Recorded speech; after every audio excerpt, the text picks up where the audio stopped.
በት የትንሣኤን በዓል ያከብራሉ። እንዴት ባለንበት የመስቀልን የክርስቶስን ስቅለት መተው ይሰግዳሉ በማለት ነው አይደለም ሞንታርቦ ይዘው መተው ያሸበሩት። ምንጩ ምንድነው? መሰረቱ ምንድነው? እስልምና ቀደም ያልኳችሁ ማለት ነው። ለፋሲካ ጠብቀው ቢላይ ስላሉ አላልኳችሁም? መረጃው ምንድን ነው ያለው? ራሳቸው መጽሐፍ ላይ ነው ያለው። ፋሲካን ማክበር የለባቸው፣ ፓልም ሰንዴን ማክበር የለባቸው። ያው መጽሐፍቶቻችሁ ቀዳችሁ ጣሉት። ታዲያ ሐዲሶቻችሁን ቁርአኑን ቀዳችሁ ጣሉት።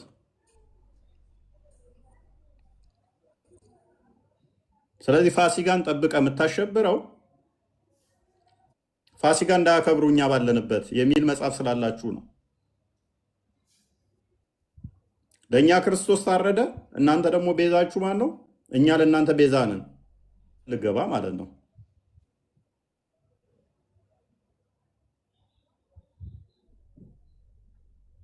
ቀጥል። ትንሽ የተወሰነ ልበላችሁና እናበቃለን። እሺ፣ ከሙታኖች ጋር ወይም ደግሞ አስክሬን በምናወጣበት ጊዜ ድምፃችንን ከፍ ላለማድረግ፣ ለምሳሌ እናትህ ልትሞትበት ትችላለች። አንድ ካህን ሊሞትብ ይችላል። አንድ ጳጳስ ሊሞት ይችላል። አንድ ዲያቆን ሊሞት ይችላል። በፍጹም ሙስሊሞች ባሉበት ቦታ ድምፅህን ከፍ አድርገህ ሀዘንህን በለቅሶ መወጣት አትችልም። አሁን እየቻልክ ያለው ምንድነው? እሱ ቁጥር ገና ስላልበለጥክ ሱራ 3 28ን እየተገበሩት ነው። ሱራ 3 28 ማለት ምን ማለት ነው? ቁጥር እስከምበልጧቸው ድረስ አስመስሉ። በልባችሁ እየረገማችኋቸው በጥርሳችሁ ሳቁላቸው። ጓደኛ መሆን ይችላሉ። የማስመሰል ማለት ነው። በልቡ እየረገመ በልቡ እየጠላ ይህንን አይተገብርብህም። ፋሲካን እንዳታከብር ብሎ አሁን ይህን የሚከለክለውን አይከለክልህም። ቤተክርስቲያን እንዳታድስ ብሎ አይከለክልህም። ሱራ 3 28 ላይ ግን በውስጡ ይጠላሃል፣ በውስጡ ይረግመሃል፣ በውስጡ ይዘጋጅልሃል። እርግማኑ እንትኑን ይላል። ከዛ ሱራ 8 60 ላይ ማሸበሪያ ያዘጋጅልሃል። እነ አቡ ሃይደር የተናገሩት ላችሁ። ነገር ግን አሳያችኋለሁ፣ መረጃውን አሳያችኋለሁ። የትኛውም አረብኛ የሚችል ሙስሊም ካለ የትኛውም ሰው ገብቶ ማንበብና በራሱ መተርጎም ይችላል ማለት ነው። በሙስሊሞች ገበያ ውስጥ ከአስክሬን ጋራ ሻማን ላለማሳየት፣ ለምሳሌ በቀብር ወቅት ሻማ ወይም ደግሞ ጧፍ ሊበራ ይችላል አይደለ? ሙስሊሞች ባሉበት አካባቢ እንደዛ ማድረግ አይቻልም። አሳማዎችን ላለማርባት ወይም ደግሞ ወይን ጠጅ ላለመሸጥ። አሁን ለምሳሌ ባይዘ እነዚህ ነገሮች ሀረር ላይ በብዛት እየተደረጉ ነው። ሜይ ቢ ብዙ ሰዎች በውስጥ እንደዚህ አይነት ነገሮችን አድሬስ ያደርጋሉ። ሀረር ላይ እንትኖችን እንዳለ እየከለከሏቸው እያባረሯቸው ናቸው። ነጋዴዎችንም እንደዚህ መጠጥንም ሆነ ምናምን ኢቨን ሀረር ቢራንም እንትን እያሉት መሰለኝ፣ እንደዛ ነገር ሰማሁ መሰለኝ። ግን ጠቃቅን በዛ የሚተዳደሩትን እንትን እያሏቸው አስወጥተዋቸዋል፣ አባረዋቸዋል። ኢቨን ትምህርት ቤትም እኮ ሸሪያ አድርገዋል። ታውቃለህ፣ እዛ ተማሪዎች አሉ እነዚህ ትምህርት ቤት ላይ ሂጃብ የሚለብሱ እንትን አንድ አይነት ሆኖ ልብሱ ምንድን ነው? ኒቃቢስት ማለት ነው። አይናቸው ብቻ የምትታየው ሰው ዶሚኔት ስላደረጉ እዛ አፕላይ አድርገውታል። እንትን ላይም ወደ 3 ዞን ነው ምናምን፣ ሶማሌም እንደዛ እንትን አለ፣ የሸሪያ ህግ አድርገውታል። እንግዲህ የሸሪያው ህግ ሆኗል። ስለዚህ አሁን ይተገበራል፣ እዛ ይተገበራል። እዛ ያሉት አካባቢ ላይ አሁን ቤተክርስቲያን ማደስ አችልም።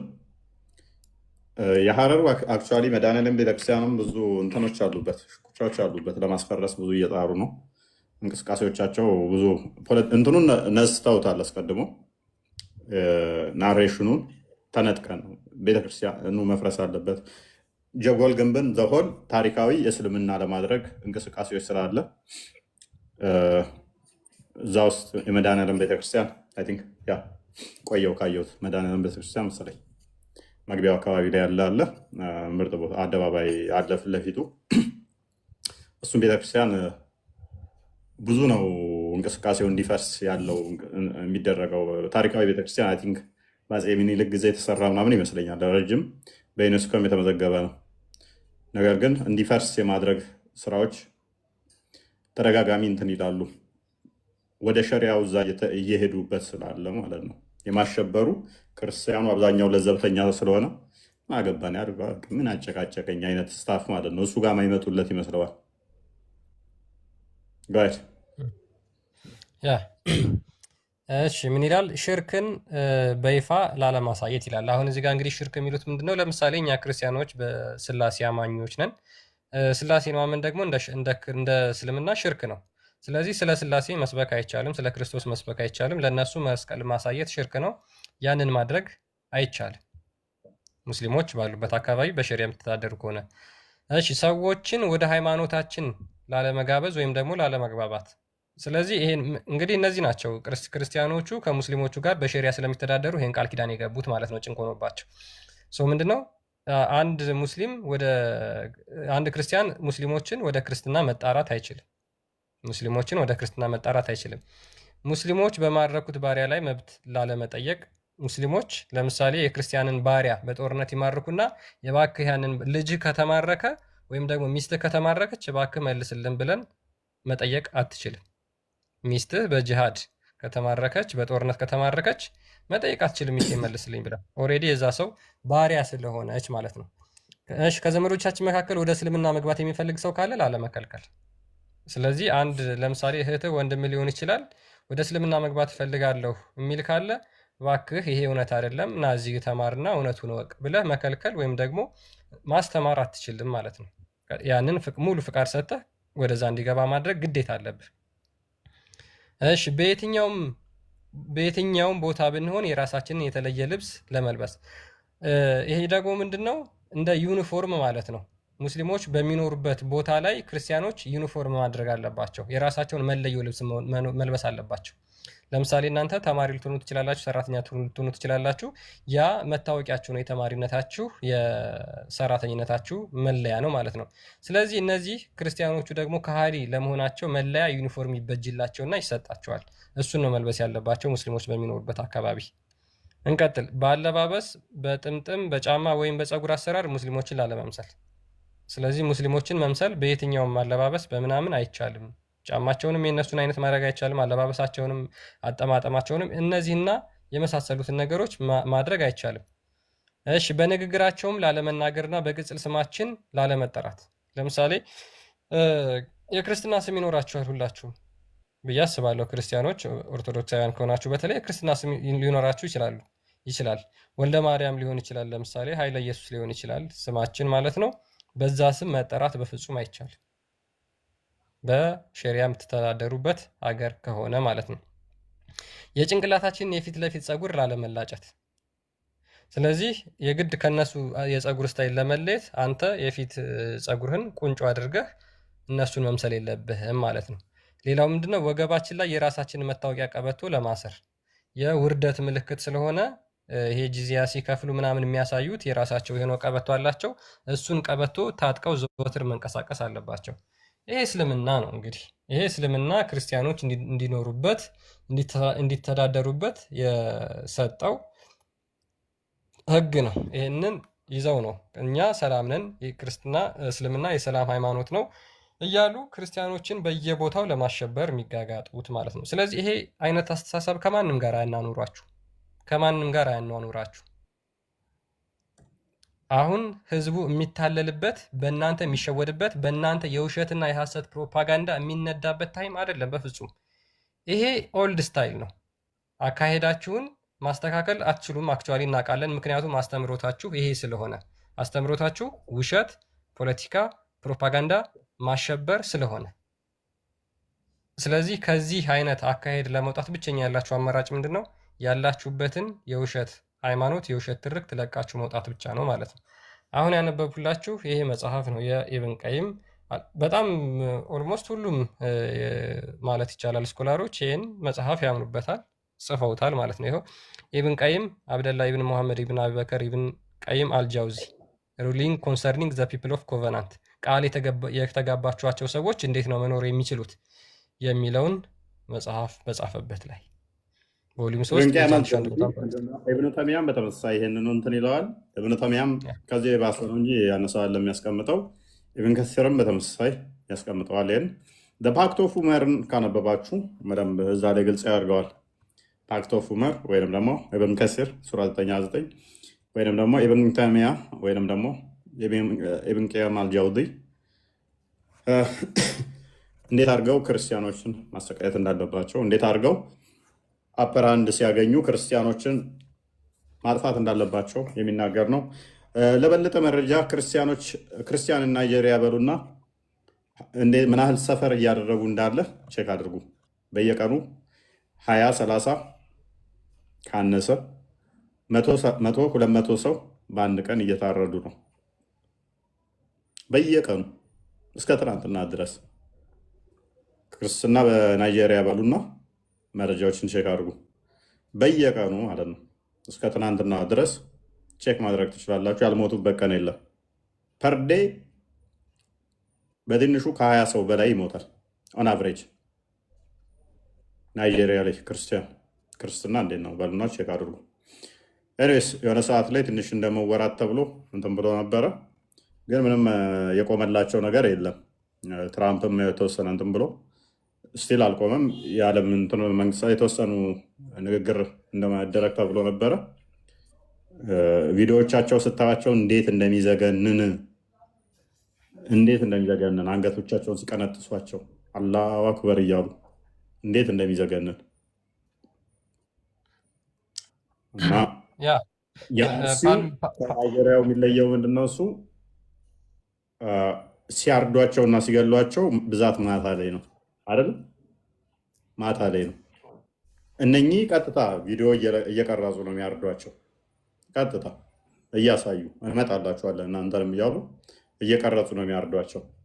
ቀጥታ እየታዩ ታዘጋብኛለች። ጽሁፍ ነው ያዘጋዋል፣ ቪዲዮ አይደለም። ግድያ ምናምን ነገሮች ካነበብክ ይዘጋል። እነግራቸዋለሁ። ዝም ብዬ እንደዚሁ ንገረሱ። 53 ክርስቲያኖች ለሆሳዕና ተገድለዋል፣ ናይጄሪያ ውስጥ ማለት ነው። ወደ አማርኛ ቀይረውና ወደ አማርኛ ቀይረዋል።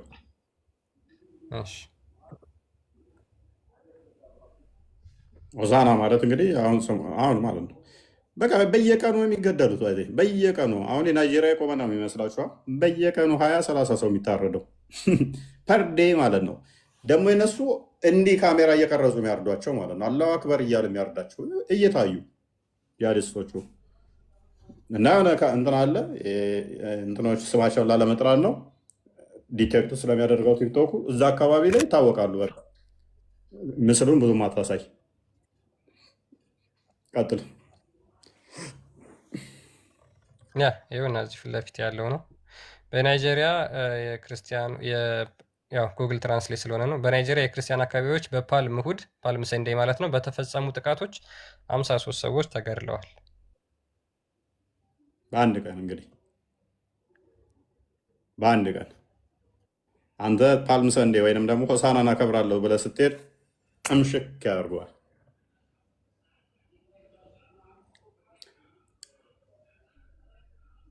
ሲያስረዱ ራሱ በጣም ነው እንትን የሚለው። እቺ ሚስቴ ነች፣ ይሄ አባቴ ነው፣ ይሄ ወንድሜ ነው፣ እቺ እህቴ ነች፣ ይሄ ልጄ ነው፣ ታረዱብኝ። በጣም ነው የሚጨንቀው። እኔ ብቻዬን ቀረው ምናምን ሲሉ በጣም ቪዲዮቻቸውን ስታያቸው በጣም ፕላስ ደግሞ እንዴት እንደሚገሏቸው ስታይ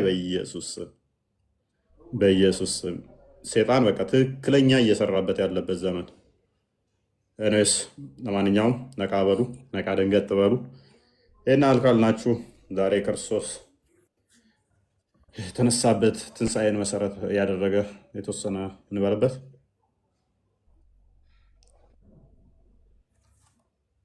ምን ይመስላል? ጥሩ ነው። እንግዲህ ዛሬ ትንሣኤ በዓል ነው። ጌታችን ኢየሱስ ክርስቶስ እንደተናገረ ማለት ነው።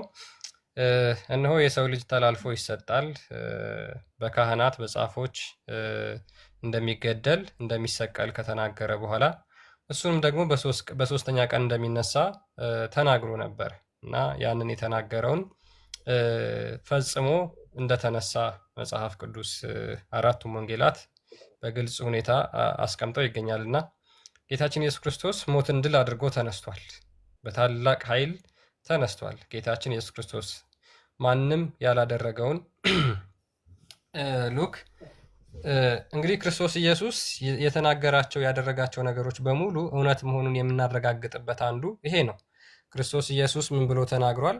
አንድ የመጽሐፍ ቅዱስ ክፍል ላንብብ እያነበብን የተወሰነም በልበትና ሙስሊሞችንም ደግሞ በተመሳሳይ ይህንን በተመለከተ የምናወራው ሀሳብ ይኖራል ማለት ነው። በማቴዎስ ወንጌል ምዕራፍ 16 ቁጥር 21 ላይ ክርስቶስ ኢየሱስ ከመሞቱ በፊት ይህንን ተናግሮ ነበር። ከዚያ ቀን ጀምሮ ኢየሱስ ወደ ኢየሩሳሌም ይሄድ ዘንድ ከሽማግሎችና ከካህናት አለቆች ከጻፎችም ብዙ መከራ ይቀበልና ይገደል ዘንድ በሦስተኛውም ቀን ይነሳ ዘንድ እንዲገባው ለደቀ መዛሙርቱ ይገልጥላቸው ጀመር ብሎ ይናገራል። ስለዚህ ክርስቶስ ኢየሱስ ከመሞቱ ከመሰቀሉ በፊት እንደሚገደል ነገር ግን በሦስተኛው ቀን ደግሞ ሞትን ድል አድርጎ እንደሚነሳ ተናግሮ ነበር። ይቀጥላል። ከዚህ በኋላ እስከሚሞትበት ሰዓት ድረስ ይህንን እየተናገረ ነበር ለሐዋርያቶቹ ማለት ነው። ክርስቶስ ኢየሱስ የተናገረውን ነገር ድል አድርጎ ተነስቷል። ሞትን ድል አድርጎ ተነስቷል። ስለዚህ ክርስቶስ ያደረጋቸው የተናገራቸው ነገር በሙሉ እውነት መሆኑን የምናረጋግጥበት ዋናው ሊባል በሚችል ደረጃ ማለት ነው መሰረቱ ሞትን ድል አድርጎ በመነሳቱ ነው። ሕያው ሆኖ በመነሳቱ ነው። ስለዚህ አራቱም ወንጌላት ክርስቶስ ኢየሱስ በመስቀል እንደሞተ፣ እንደተሰቀለ፣ እንደተቀበረም ነገር ግን ተቀብሮ እንዳልቀረ ሞትን ድል አድርጎ እንደተነሳ ይናገራሉና በግልጽ አራቱም ወንጌሎች እንደዚህ ይናገራሉ። የሐዋርያው ጳውሎስ መልእክታት 14ቱ መልእክታት ሞቱን ጠቅሶ መነሳቱንም ጠቅሶ ይናገራል። እንዲሁም ደግሞ አንደኛ ዮሐንስ፣ ሁለተኛ ዮሐንስ፣ ሶስተኛ ዮሐንስ ክርስቶስ ኢየሱስ እንደሞተ እንደተነሳ በመልእክታቶቻቸው አስፍረው ተቀምጦ ይገኛልና ሙስሊሞች ለምን አትቀበሉም? የእናንተ ኢሳስ ስለ እናንተ ኢሳስ የምትነግሩን ነገር ምንድን ነው? እንግዲህ ይሄንን ሐዋርያቶች በግልጽ አስተምረው አልፈዋል። ሐዋርያቶች ይሄንን አስተምረው አልፈዋል። የጌታ 12ቱም ደቀ መዛሙርት ይሄንን አስተምረው አልፈዋል። ወደ እናንተ ስንመጣ ደግሞ የእናንተስ ምንድን ነው የሚለውን ነገር እንፈትሻለን ማለት ነው። እሺ፣ መልካም ጥሩ ነው። ቃል ካለ ሰላም በለን።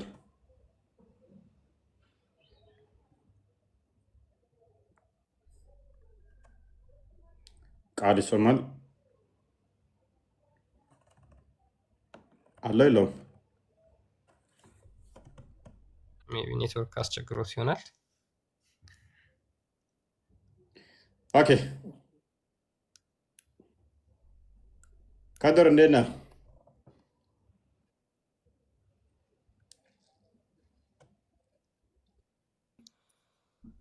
እንዴት ነው? ሁሉ ተማም ነው?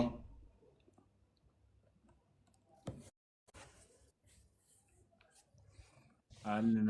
ኔትወርክ ትንሽ ያስቸግራል መሰለኝ። ኦኬ፣ የኔ ነህ አንተ?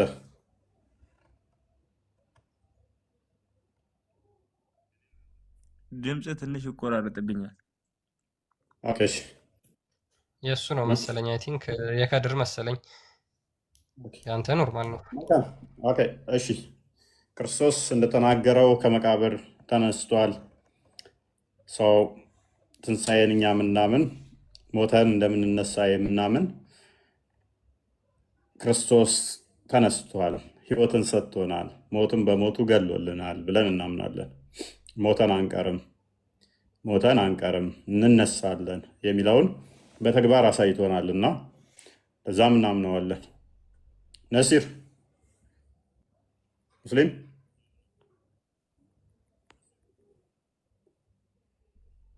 ነስር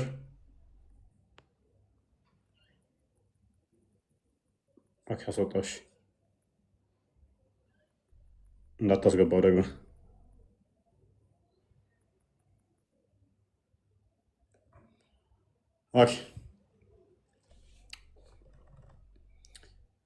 ሰዎች አስቀድመው በሞት ፍርሃት ውስጥ ነበሩ።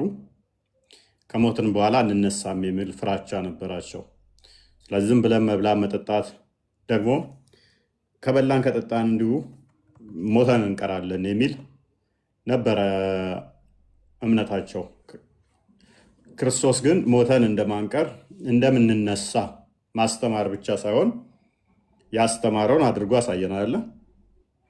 እዚህ ማቴዎስ ወንጌል ላይ እንደምትመለከቱት ኢየሱስ ምን አለ? ወደ ኢየሩሳሌም ይሄድ ዘንድ ከሽማግሌዎችና ከካህናት አለቆች ከጻፍቶችም ብዙ መከራ ይቀበልና ይገደል ዘንድ በሦስተኛውም ቀን ይነሳ ዘንድ እንዲገባው ለደቀ መዛሙርቱ ይገልጽላቸው ጀመር።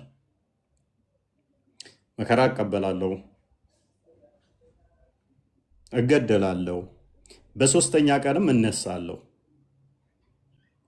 እነሱ ሰው ከሞተ መነሳት የለም የሚሉ ብዙዎች ነበሩ። እንብላ እንጠጣ፣ በቃ ከሞትም ሞትን ነው፣ አፈር ሆነን የምንቀር ነን፣ ስለዚህ ትንሣኤ የለም ብለው የሚያምኑ ነበሩ።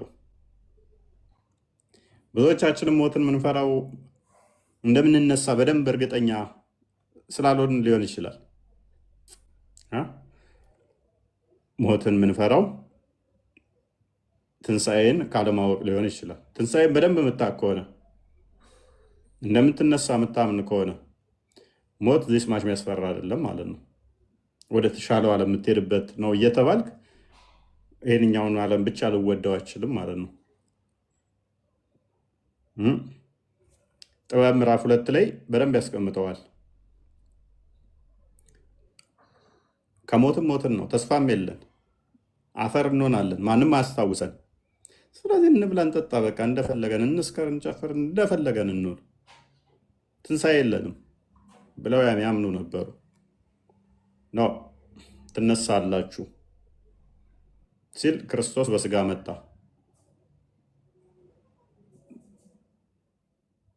ቅዱስ ጳውሎስም ለዛ ነው ክርስቶስ ካልተነሳ እምነታችን ከንቱ ነው የሚለው።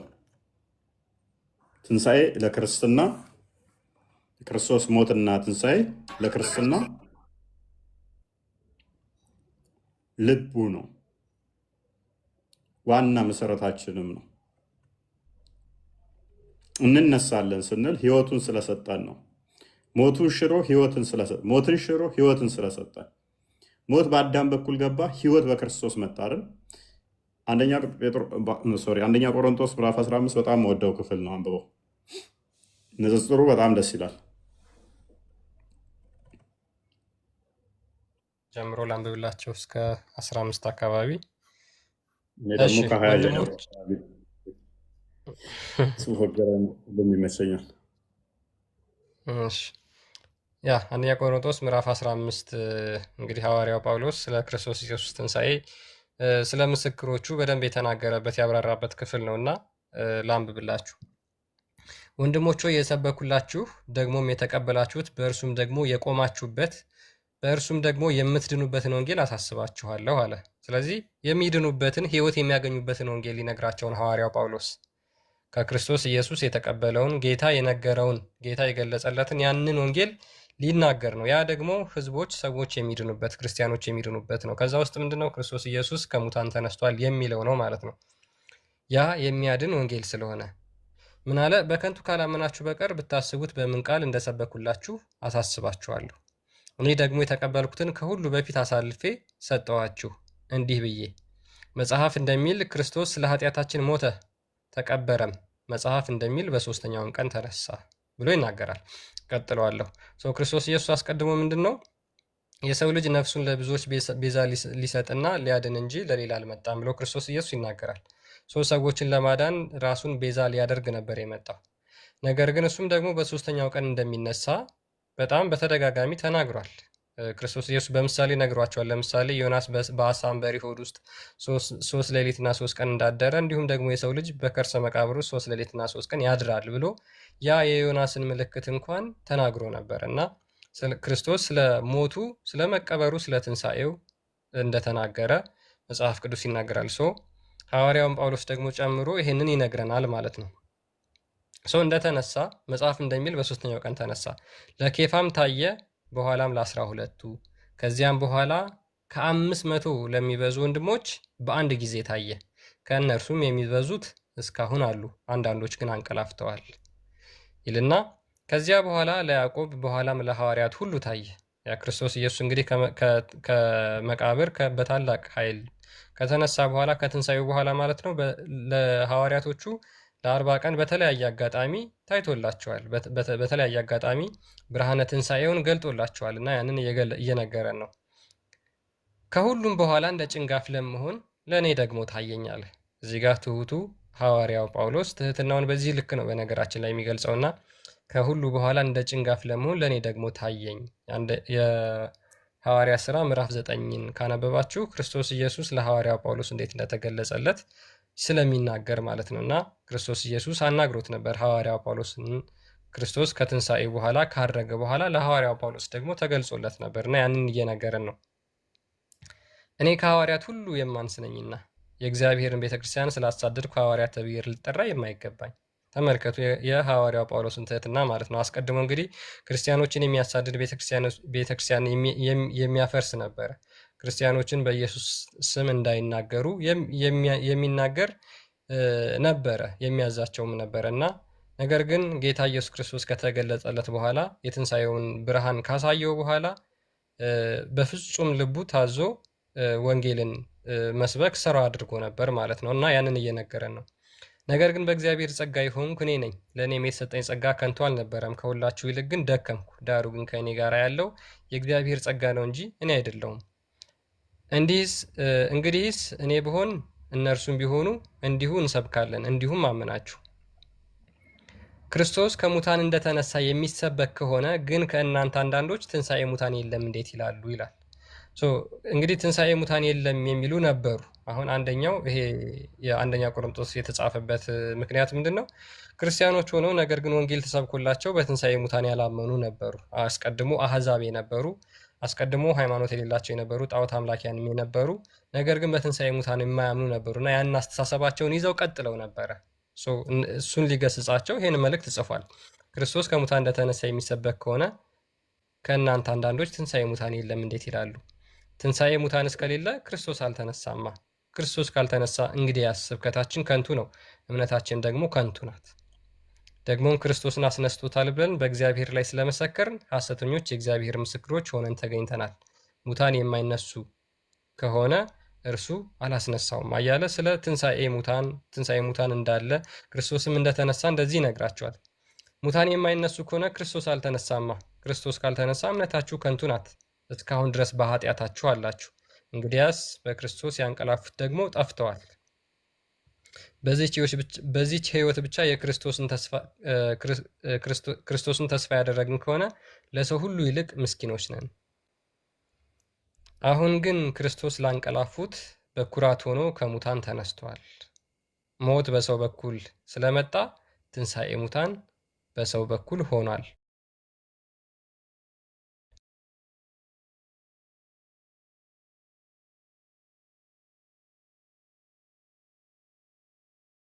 ይወጣል እንደዛ ብትል ካልተቀበሉ ማለት ነው። ለምንድን ነው እንደዛ የምትለው? አይ ብዙ እግዚአብሔር ስለሚመስሉኝ ነው። ኦልራይት አንተ ቁርአን ሸፋ ይሆናል አይሆንም?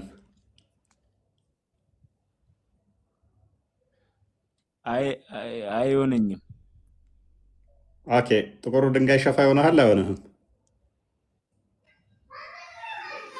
ምንም አይሆነኝም። አላህ ብቻ ነው ሸፋ የሚሆን።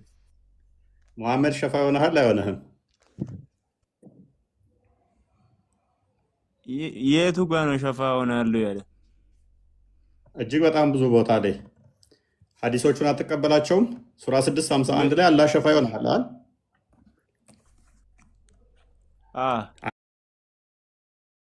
አንዴ ሱራ 651 ወይንም 71 አካባቢ ክፈትልኝ።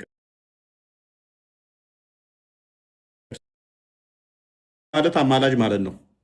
ምንድን ነው የምትሉ?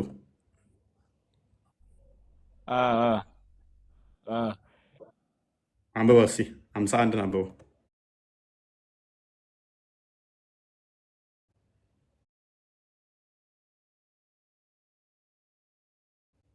ኦኬ አንብበው።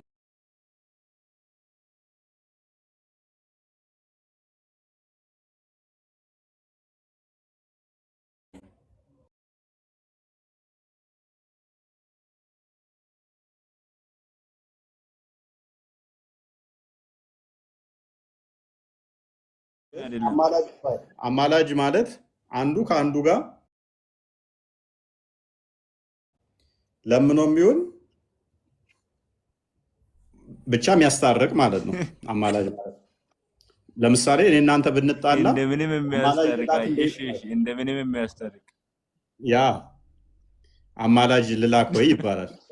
ሱራ እዚሁ ከፍ አድርገው ሰባኛውን አያማርገው አማላጅ ልላክ ወይ ይባላል። ኧረ አማላጅም የለው አስታራቂ የሚል ዘፈን ሁሉ አለ በሀገራችን። ተው ኤኔስ በደንብ አስተውል። አማላጅ በማስታረቅ ጣልቃ የሚገባ ማለት ነው። ሁለት የተጣሉ አካላት ካሉ እነኛ መካከል ገብቶ የሚያስታርቅ የሚለምን ማለት ነው።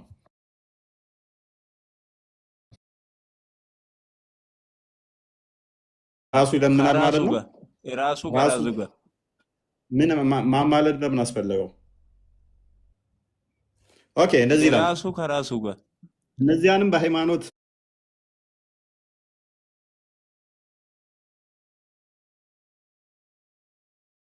እነዚያንም በሃይማኖታቸው ጨዋታና ላገጥ አድርገው የያዙት ቅርቢቱም ሕይወት ያታለለቻቸውን ተዋቸው።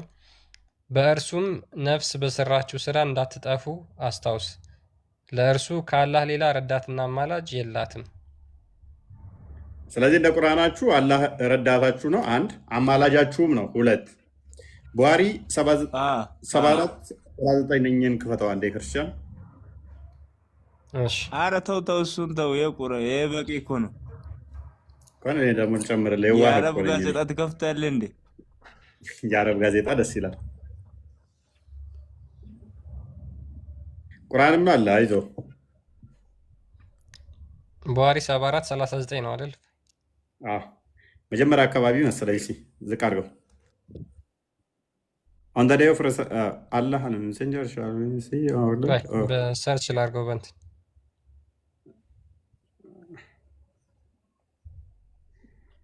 ተሳስቻለሁ። ኢንተርሲ ያ አመጣለሁ አላመጣለም። አንዴሽ ምለምለዲስ ነው። ቆይ ያሳያል። ጥቁሩ ድንጋይ አይ አይደለም።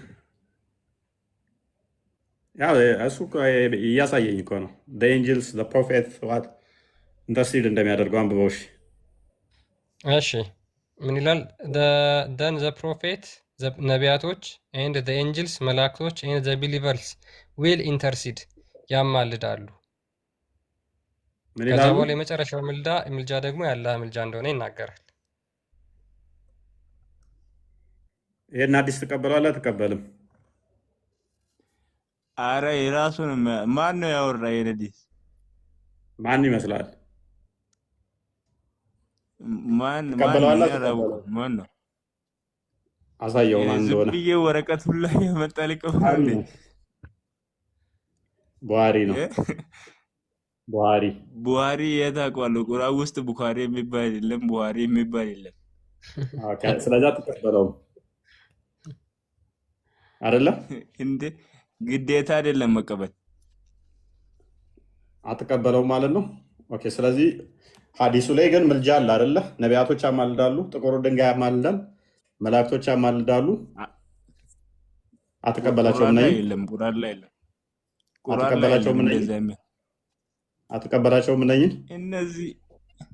እነዚህ እኮ ነብዩ አያውቃቸውም እኮ። መልካም እሺ። ሱራ 33:43 አንዴ ይፈትልኝ።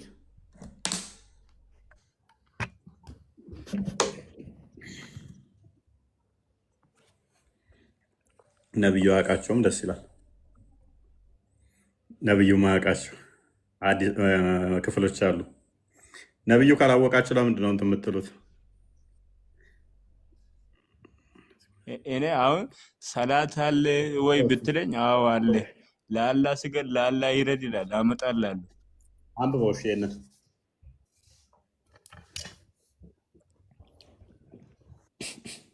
አንብበው። ክርስቲያን አንብበው። ኦኬ ላንብብለት። እሺ እርሱ ያ በእናንተ ላይ እዝነትን የሚያወርድ ነው። መላእክቶቹም እንደዚሁ ምሕረትን የሚለምኑላችሁ ናቸው። ከጨለማዎች ወደ ብርሃን ያወጣችሁ ዘንድ ያዝንላችኋል። ለአማኞችም በጣም አዛኝ ነው። ተቀበለዋለን።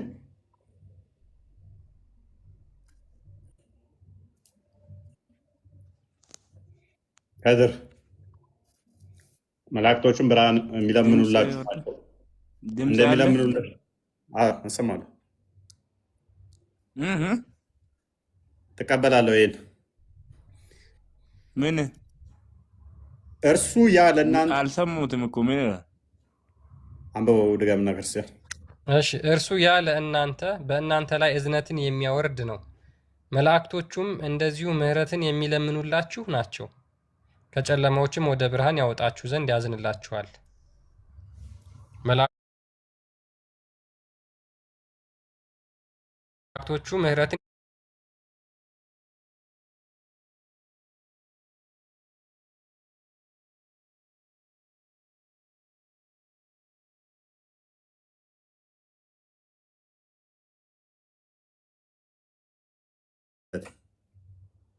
ድንገት ስለጠየቀኝ ነው እንጂ እኔ ከብድብሃለሁ። ተው ከድር 46:31 እሺ ላንብብለት። ያ እሺ ወገኖቻችን ሆይ የአላህን ጠሪ ተቀበሉ፣ በእርሱም እመኑ፣ ከኃጢአቶቻችሁ ለእናንተ ይምራልና ከአሳማሚ ማነው ቅጣት የሚምረው? ያድናችኋል። ማነው? ቆይ በይ አንዴ መልሰው። ከድር ወገኖቻችን ሆይ ፕሊስ ከፋል የአላህን ጠሪ ተቀበሉ። የአላህ ጠሪ ማን ነው? ጥሪ ነው። ጠሪ ጥሪ አይደለም። የአላህ ጥሪ ጠሪ ጠሪ ጠሪ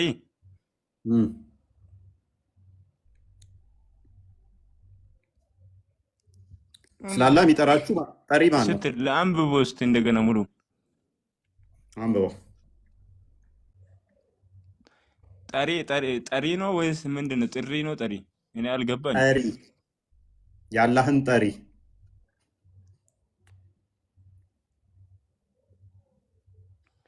የአላህ ጥሪ ከሆነ እሱ እየጠራ መሐመድ ማለት ነው።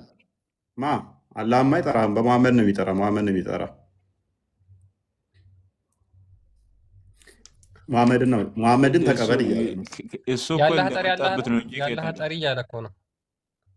የአላህን ጠሪ ተቀበል። የአላህ ጠሪ ማን ነው? ቁርአንማ በኋላ እኮ የተጻፈው ቁርአን ራሱ አይታወቅም እኮ እና ስለዚህ ቁርአን ነው ኃጢአቱን የሚምረው ማለት ነው። ችግር የለውም። እንደዛማ በደንብ አስተውል። የአላህ ጠሪ ቁርአን ነው ወይንስ መሐመድ ነው? እንድትቀበለው የታዘዝከው ማንን ነው? እንድትቀበለው የታዘዝከው እኮ ነው እኮ። የአላህን ጠሪ ተቀበለው እንድትቀበለው የታዘዝከው ማንን ነው?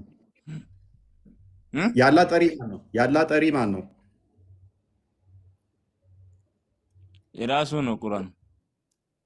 ኦኬ ቁርአን እሱ ተብሎ ይጠራል። ጾታ አለው ቁርአን ተጽፏል። ያው ተጽፎ የለ እንደ ጽሁፍ በጽሁፍ ሰፍሮ የለ እንደ ወረቀት ላይ።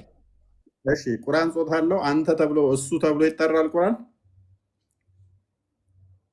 እሺ ተስማማው። እሺ ተስማማው። ከድር በአንተ ተስማማው። የአላህ ጠሪ ቁርአን ነው ብሎናል። እሺ ምን ይላል? የአላህን ጠሪ ተቀበሉት። ማንን? ቁርአን ነው ያላህ ጠሪ። እርሱ ቁርአን በቁርአን በእርሱ የተባለው በቁርአን እመኑ። እሺ በቁርአን እመኑ።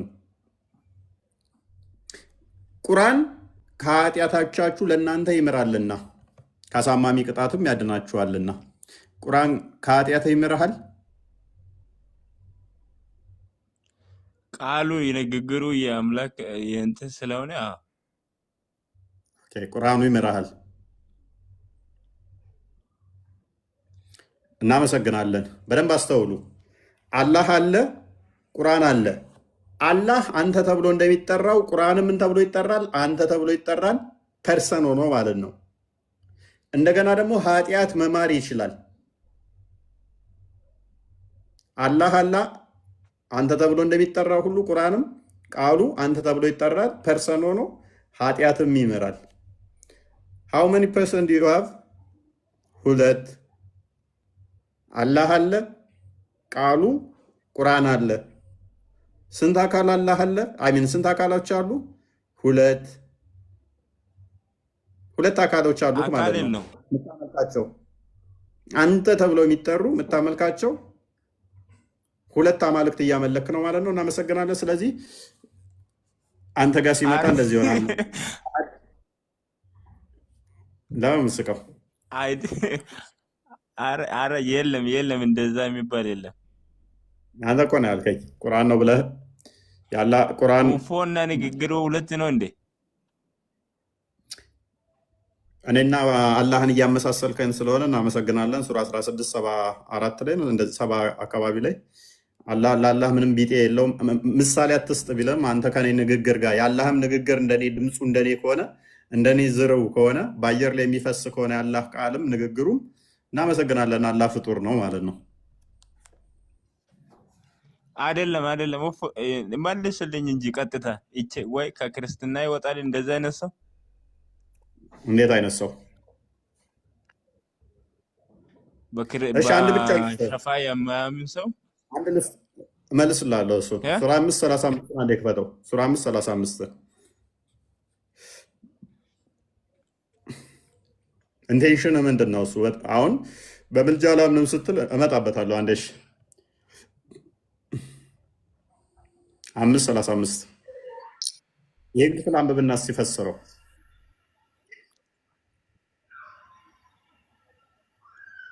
ነጃት አንድ የሚታርጊ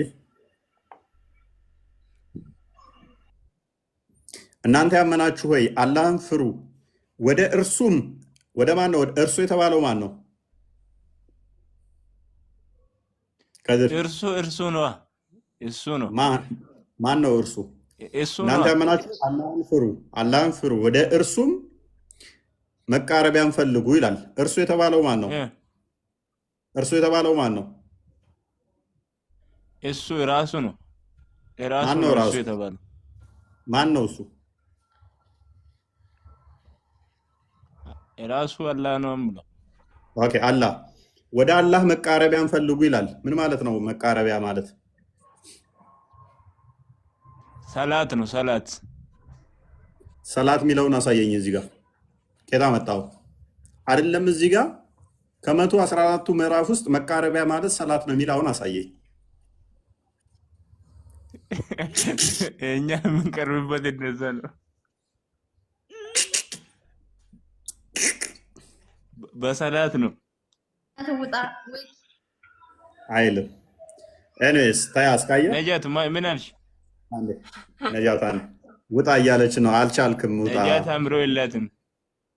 እሺ ነጃ ቀጥይ። እሺ አንቺ የአላህ መቃረቢያ ምንድን ነው ብለሽ ነው የምታምኘው? የኔን ጥያቄ ትመልስልኝ መጀመሪያ። የአላህ መቃረቢያ ምንድን ነው ብለሽ ነው የምታምኘው?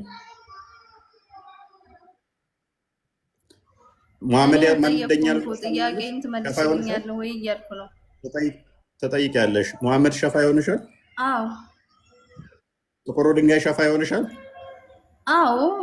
የቂያም ቀን ነው የማወራውን አዳምጠኝ መጀመሪያ። አንድ ጥያቄ ጠይቀኸኛል፣ ልመልስልህ።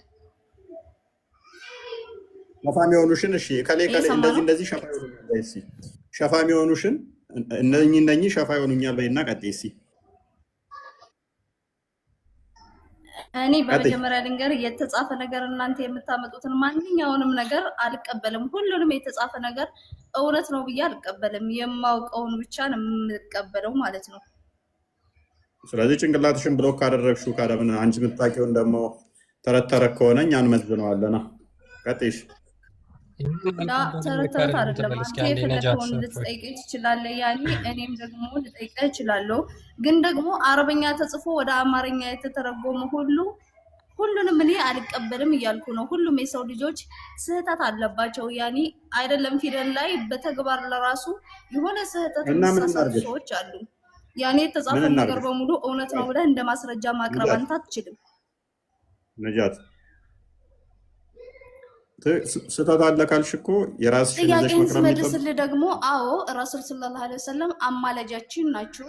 ኢንሻአላህ የቂያም ቀን ያማልዳሉ። ኡመቴን ጀነት ግቡ ሲባሉ መጀመሪያ ኡመቴን ነው የሚሉት። ይሄ እውነት ነው። ምኑ ጋር ነው የምለው? ነጃት ምኑ ጋር ነው እንደዛ የምለው? ሐስቢ አላህ እፎ አሁን እኔ ካንተ ጋር ነው የማወራው። ሐስቢ አላህ ሳይሆን ሐስቢ አላህ ቁርአኑ ጋር ትጋጫለሽ። ቆይ ወደር ቁርአኑ ስለዚህ እየዋሸ ነው። አላህ ብቻ ነው አማላጅ ያለው ማለት ነው። አንዴ ክፈተው ክርስቲያን ሱራ 6:50 እና አላህ አማላጅ ነው የሚል አለ። በሚገባ አላህ ለማኝ ነው ይላል። አላህ ማንን ነው የሚያማልደው? ከማን ነው የሚለምነው? ጻድቅ የሚያለቅሳለ ስርሽ አክቹአሊ እሺ አሳይ። እሺ መሐመድ ህዝቦቼ አድንልኝ ብሎ ይለምናል፣ ያማልዳል። አላህስ ማንን ነው እባክህ አድንልኝ ብሎ ኢየሱስን ነው ጌታችንን ይለምናል አላህ። ይኸው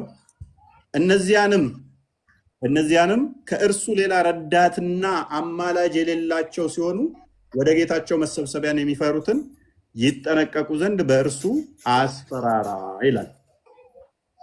ከማን ውጭ ረዳትና አማላጅ የሌላቸው? ከእርሱ ውጭ። እርሱ ማን ነው? አላህ። ቁጥር 7 ላይ አድርግላት።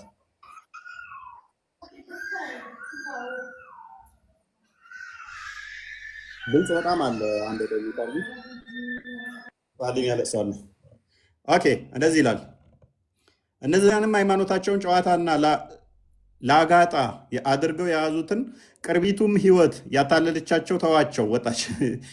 በእርሱም በቁርአን ነፍስ በሰራችው ስራ አትጠየቅ እንዳትጠፋ አስታውስ። ለእርሷ ካላህ ሌላ ረዳትና አማላጅ የላትም። ካላህ ሌላ ምን የለም? ከድር ረዳትና አማላጅ።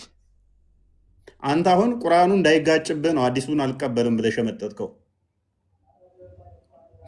ቁርአኑ አላህ ብቻ ነው የሚጋጭ ነገር እንዴት ተቀበል?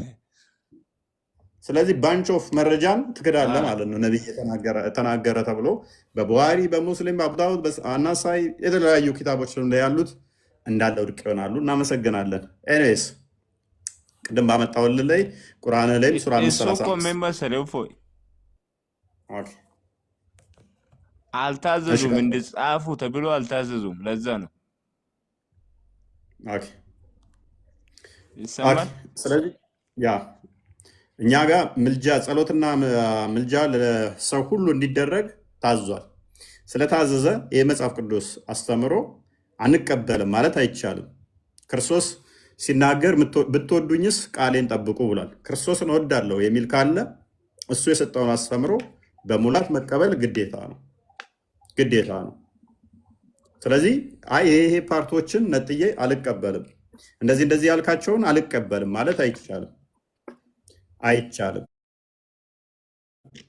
ስለዚህ ጸሎትና ምልጃ ለሁሉም እንዲደረግ ታዟል። ኢንተርኮኔክት የምንሆንበት ከእነሱ ጋር የምንገናኝበት ህብረት የምናደርግበት ከቅዱሳኖቹ ጋር የምንነጋገርበት ስለሆነ ይሄ ራሱ አንዱ ከእነሱ ጋር ህብረት የምናደርግበት ስለሆነ ከእነሱ ጋር ኮኔክሽኔ ማቆም ፈልጋለሁ ህብረት አላደርግም ማለት አይቻልም።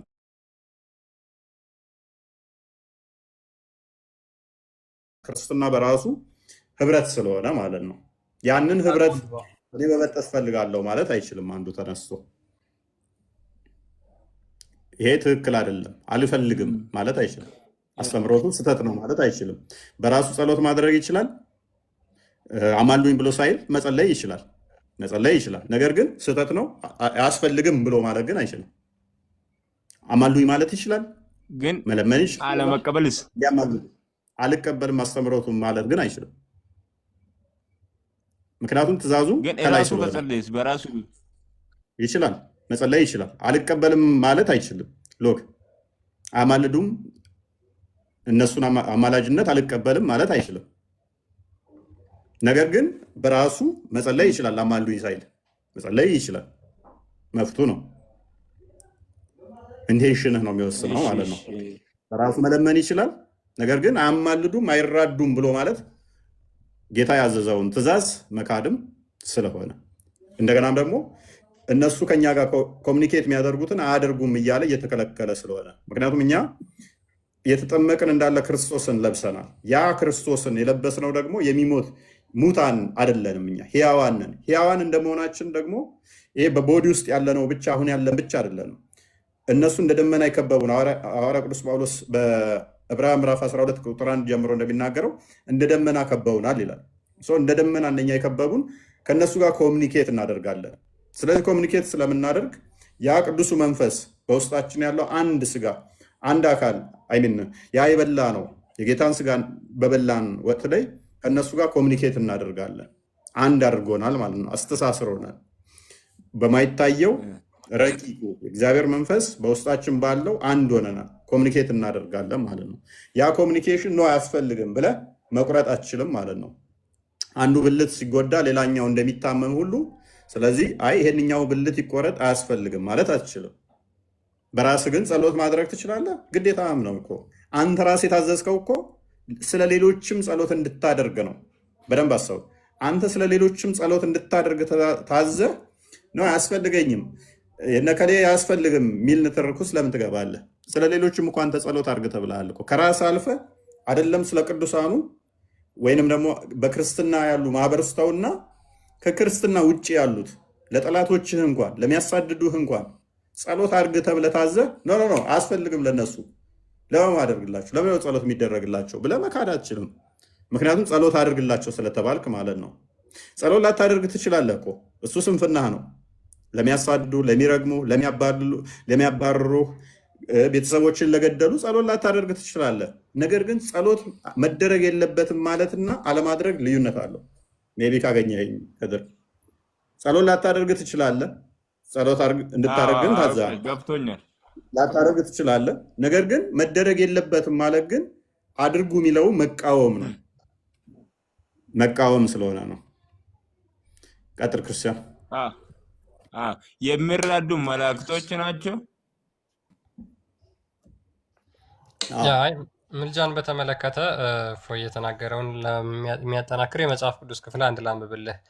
አንደኛ ጢሞቴዎስ ምዕራፍ 2 ቁጥር 1 ላይ እንግዲህ እግዚአብሔርን በመምሰልና በጭምትነት ሁሉ ጸጥና ዝግ ብለን እንድንኖር ልመናና ጸሎት፣ ምልጃ፣ ምስጋናም ስለ ሰዎች ሁሉ፣ ስለ ነገስታትም፣ ስለ መኳንንትም ሁሉ እንዲደረግ ከሁሉ በፊት እነግራለሁ ብሎ እመክራለሁ ይላል። ጸሎት፣ ልመና፣ ምልጃ ስለ ሰዎች ሁሉ እንድናደርግ መጽሐፍ ቅዱስ ይናገራልና ይህንን አልቀበልም ማለት አይቻልም፣ መጽሐፉ ስለሚያዝ ማለት ነው።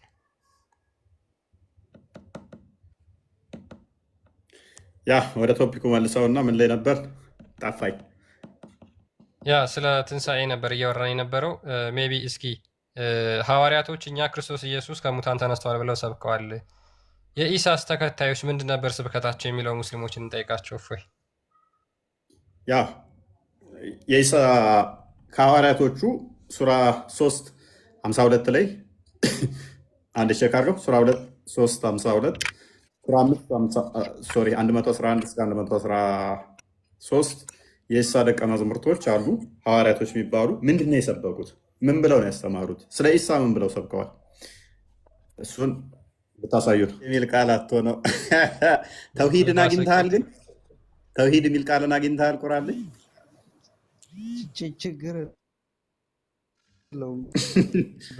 ችግር የለውም። ተውሂድ የሚል ቃል ቁርአን ውስጥ የለም፣ ችግር የለውም።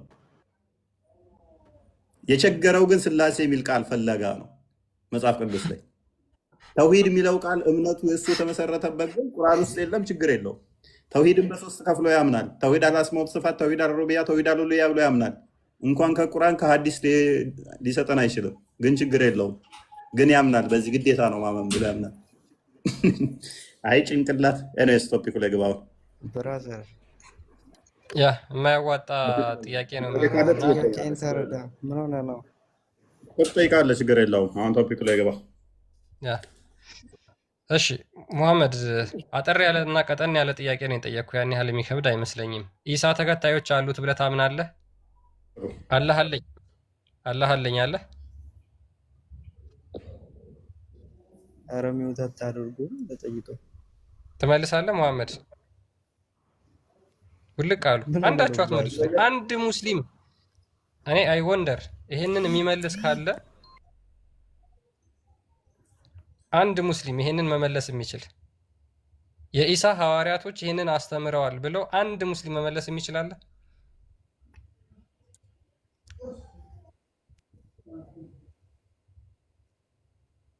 ትመልሳለህ? ልጠይቀው መጀመሪያ። እስልምና ተምረሃል? አጥንተሃል? ክርስትና ነው ዛግተው የላኩ ወይስ እስልምና ነው አስተምረው የለቀቁ? ኧረ በእናትህ ምን ሆነ ነው? ማንም አላገኘም። በራሴ ፍቃድ ነው የመጣሁትና እኮ ክርስትና ነው ያስተማሩ ወይስ እስልምና ነው? ኡስታዞቼ ሳይሆን አሁን ተው፣ ስለ ኡስታዞቼ ምናምን ተው እኮ። ምንድን ነው ያስተማሩ? ያስተማሩን ትምህርት ንገረኝ እስኪ። እኔ 5 ምን ደቂቃ ሆነ ነው? ሰጥሃለሁ። እኔ እኮ 5 ደቂቃ መጽሐፍ ቅዱስ ላይ ሰጥሃለሁ። ሥላሴ የሌለም ነው ብለን ያስተማሩት። አይ የእስልምና ጭንቅላት ኧረ ፎይን አጥርስ። ለሁለት ምንድነው ጥያቄ? አታካፍሉኝ። አንድ ሰው በቃ ምንድነው ጥያቄ?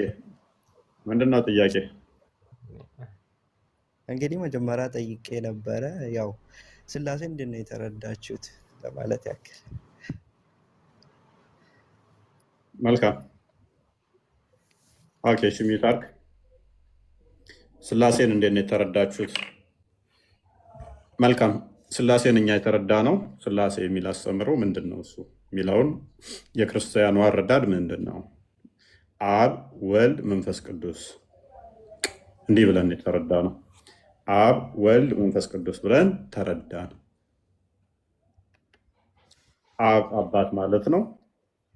ወልድ ልጅ ማለት ነው። መንፈስ ቅዱስ እስትንፋሰ እግዚአብሔር ማለት ነው። ታሲት እንዲህ ብለን ተረድተናል።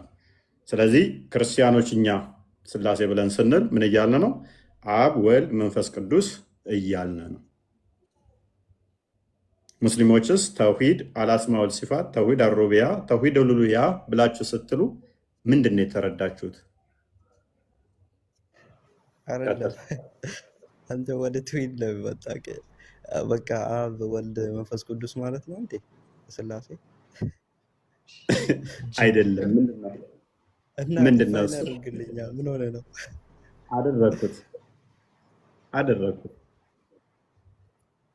በስርዓት እያናገርኩ ነው። ባይዘዌ እኔም እምነቴን እኮ ነው የነገርኩህ። ማለቴ እኔ አንድም ሶስትም የምለው ነገር ስላልገባኝ እኮ ነው። መልካም እሺ፣ ሚዩት አድርገውንም። ኦኬ። ስለዚህ ምን ብዬ ነበር የነገርኩህ? ሥላሴ ማለት እንዴት ነው የተረዳችሁት ላልከው፣ አብ ወልድ መንፈስ ቅዱስ ብለን ተረድተናል። እሱም አብ ማለት አባት ማለት ነው። ወልድ ማለት ልጅ ማለት ነው። መንፈስ ቅዱስ ማለት እስትንፋሰ እግዚአብሔር ነው። ስለዚህ አምላካችን አብ ሶርስ ብለን ስንል ምን አለው? ቃል አለው። ቃሉን ምን ብለን እንጠራለን? የባህሪ ልጁ ብለን እንጠራለን። እንደገና ደግሞ አምላካችን ሕያው ነው ብለን እናምናለን። ሕያው የባህሪ ሕይወቱን ምን ብለን እንጠራለን? መንፈስ ቅዱስ ብለን እንጠራለን። አምላካችን ዲድ አይደለም፣ ሙት አይደለም፣ ቃልና የባህሪ ሕይወት አለው ብለን እናምናለን። ስለዚህ እንደዛ ብለን እናምናለን። አንድ መለኮት አለ፣ ሶስት አካል አለ ብለን እናምናለን። በተመሳሳይ አንተ ጋር ምን ብለህ ታምናለህ? አላህ አለ፣ መንፈሱ አለ፣ ቁርአን አለ። ቃሉ ቁርአን ፍጡር አይደለም። የአላህ መንፈስ ምን እንደሆነ አታውቁትም። አላህ ደግሞ አለ። አላህ ያለ ቃል ለምሳሌ ፍጡር አይደለም ብለህ እንደምታምነው ማለት ነው። እኔ አሁን በስርዓት እያዳመጥኩ ነው እና ስትሰድበን ዝም ብለህ ምን ብዬ ሰደብኩ? አላህ አለ አላህ ቃል የለው? አላህ ቃል የለው? ቁርአን ያለ ቃል አይደለም? ቁርአን ያለ ቃል አይደለም? አሁን ጥያቄ አትጠይቀኝ። ቁርአን ያለ ቃል ነው አይደለም? ቁርአን ያለ ቃል ነው አይደለም? ውረድ እያለህ ነው። ማን ነው ውረድ ቢላል?